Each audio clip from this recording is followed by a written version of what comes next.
Assalamualaikum warahmatullahi wabarakatuh. Perkenalkan, nama saya Rica Sarmila dari mahasiswi IAIN Curug, Prodi Perbankan Syariah. Dosen pengampu yaitu Bapak Muhammad Abdul Goni sebagai dosen pembimbing mata kuliah akuntansi lembaga keuangan syariah lokal 1.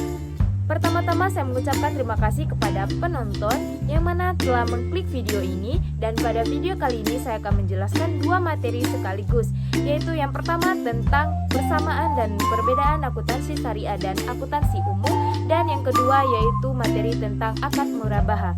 Silakan disimak. Oke, sebelum kita memasuki materi inti, saya akan menjelaskan apa itu akuntansi syariah.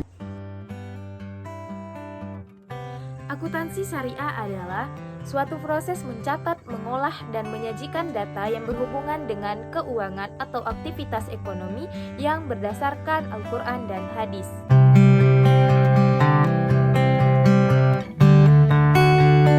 Persamaan akuntansi syariah dengan akuntansi umum. Adapun persamaan akuntansi syariah dengan akuntansi umum yaitu terdapat prinsip-prinsip yang sama antara akuntansi syariah dengan akuntansi umum. Adapun prinsip-prinsip yang sama tersebut, yang pertama prinsip pemisahan jaminan keuangan dengan prinsip unit ekonomi, yang kedua prinsip penahunan dengan prinsip periode waktu atau tahun pembukuan keuangan, yang ketiga prinsip pembukuan langsung dengan pencatatan tertanggal, yang keempat prinsip kesaksian dalam pembukuan dengan prinsip penentuan barang, yang kelima prinsip perbandingan dengan prinsip perbandingan income dengan cost atau biaya, yang keenam prinsip kontinuitas dengan kesinambungan perusahaan, yang ketujuh yaitu prinsip keterangan dengan penjelasan atau pemberitahuan.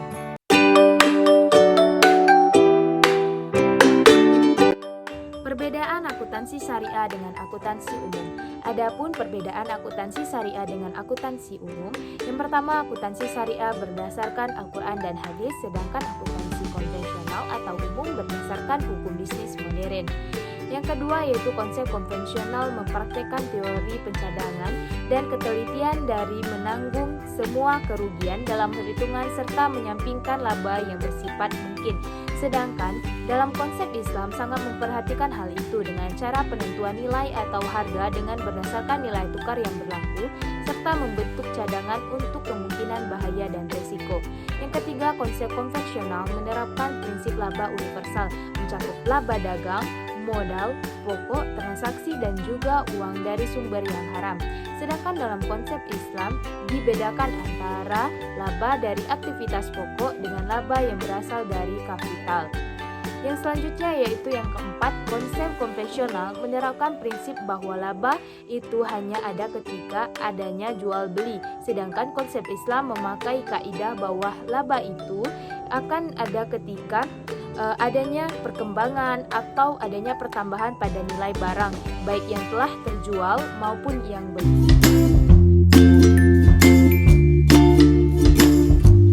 Pengertian akad murabaha. Akad murabaha adalah perjanjian jual beli antara bank dengan nasabah.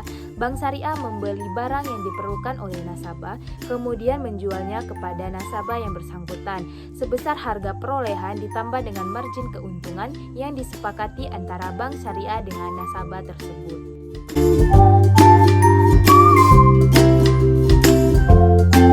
Dasar hukum akad murabaha. Adapun dasar hukum dari akad murabaha, yang pertama pasal 19 huruf D Undang-Undang Nomor 21 Tahun 2008 tentang Perbankan Syariah.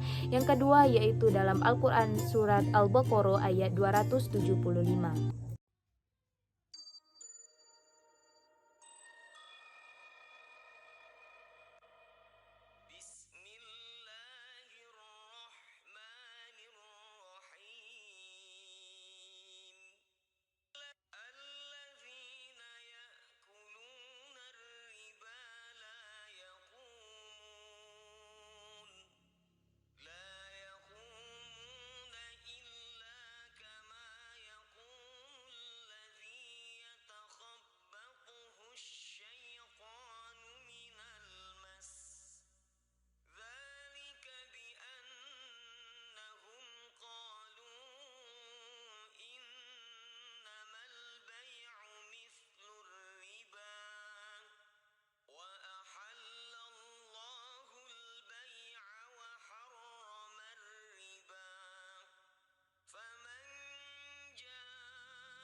dengan murabaha.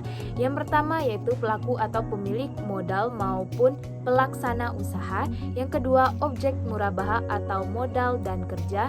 Yang ketiga yaitu persetujuan antara kedua belah pihak atau ijab kabul. Dan yang terakhir yaitu nisbah keuntungan.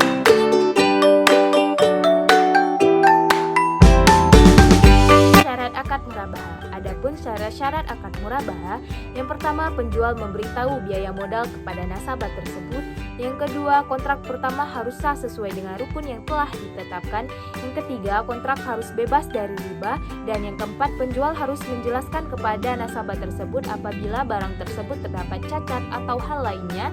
Dan yang terakhir, penjual harus menyampaikan semua hal yang berkaitan dengan pembelian. Misalnya jika pembelian dilakukan secara hutang atau hal lainnya.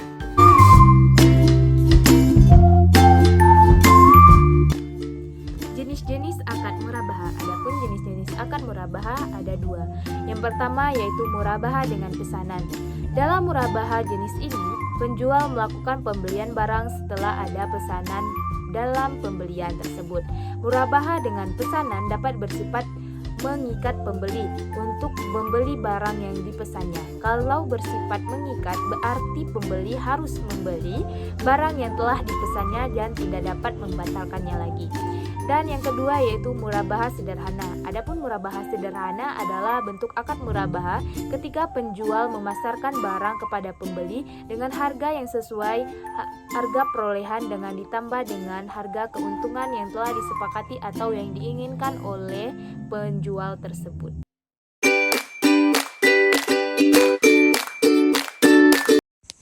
Pada saat perjalanan pulang, Tuan Malik melihat banyak mobil pada saat perjalanan pulang tersebut, sehingga Tuan Malik berpikir untuk membeli sebuah mobil yang digunakan untuk alternatif perjalanan. Harga mobil tersebut sebesar 200 juta, sehingga Tuan Malik bingung karena ia tidak memiliki uang sebesar itu. Tetapi Tuan Malik mempunyai ide untuk mendatangi bank syariah. Dan Tuan Malik pun datang ke bank syariah dan menyatakan ia ingin membeli sebuah mobil. Sehingga karyawan bank syariah memesankan mobil yang diinginkan oleh Tuan Malik tersebut. Dan mobil tersebut dijual kembali kepada Tuan Malik dengan memberikan harga perolehan dan margin keuntungan yang telah disepakati oleh kedua belah pihak.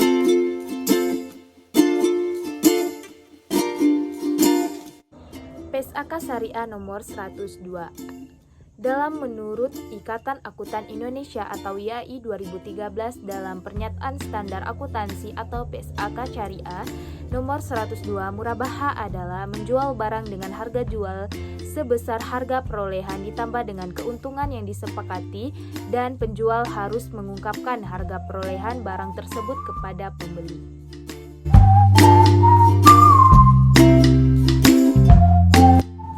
Sejarah singkat PSAK Syariah nomor 102.